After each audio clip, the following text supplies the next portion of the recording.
Perkenalkan, kami dari kelompok 2 program studi manajemen bisnis syariah kelas 1C ingin membahas tentang penggunaan huruf miring dan huruf tebal. Izinkan kami untuk memperkenalkan diri kami masing-masing. Saya Muhammad Saiful Bari.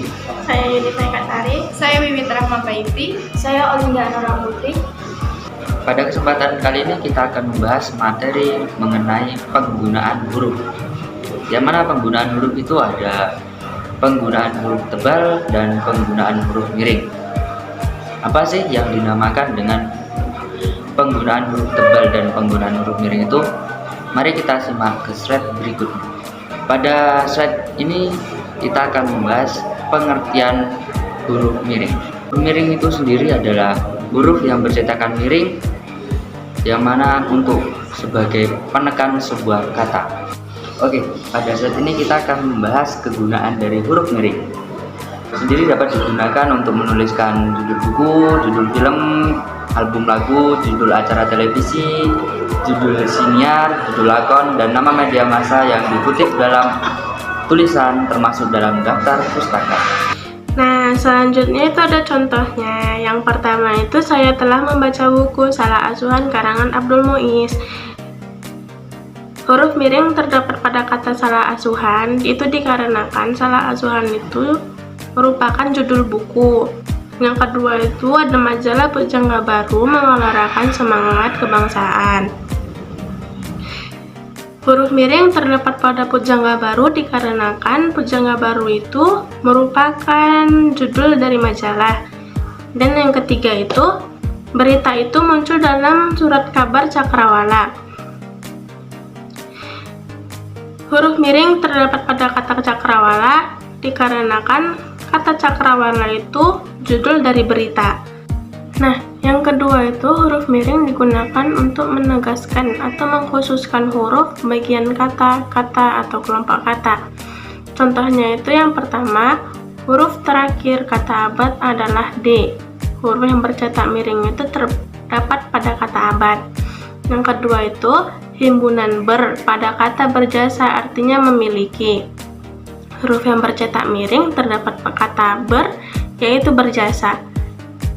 Dan yang terakhir atau yang ketiga itu dalam bab ini tidak dibahas penggunaan tanda baca.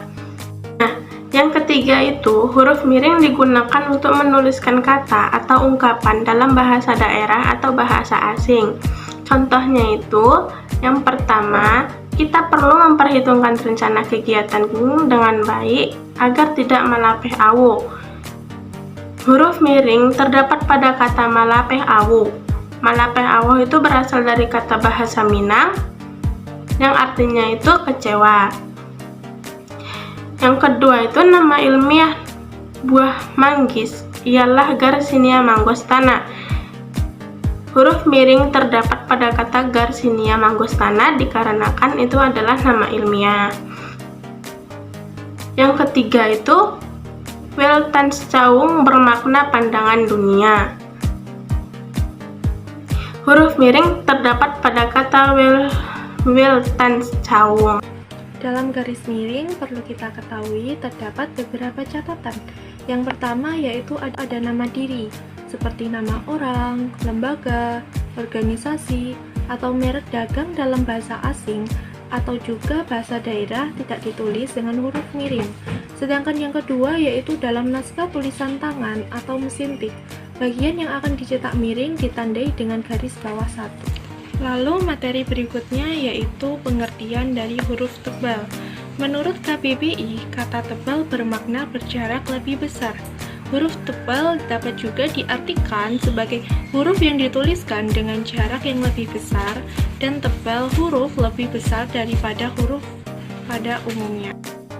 Huruf tebal memiliki beberapa jenis yang perlu kita ketahui juga. Yang pertama yaitu huruf tebal digunakan untuk menegaskan bagian tulisan yang ditulis miring. Maksud contoh huruf tebal pada jenis pertama ini, contoh huruf tebal pada jenis pertama ini yaitu 1.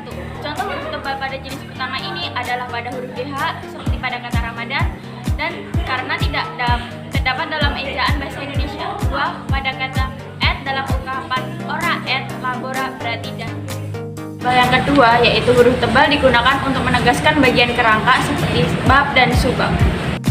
Contoh huruf jenis kedua seperti contoh di layar, di mana pada tulisan bab 1 pendahuluan bercetak tebal. Selain itu, pada tulisan subbab seperti 1.1 latar belakang dan masalah, serta 1.1.1 latar belakang juga bercetak tebal.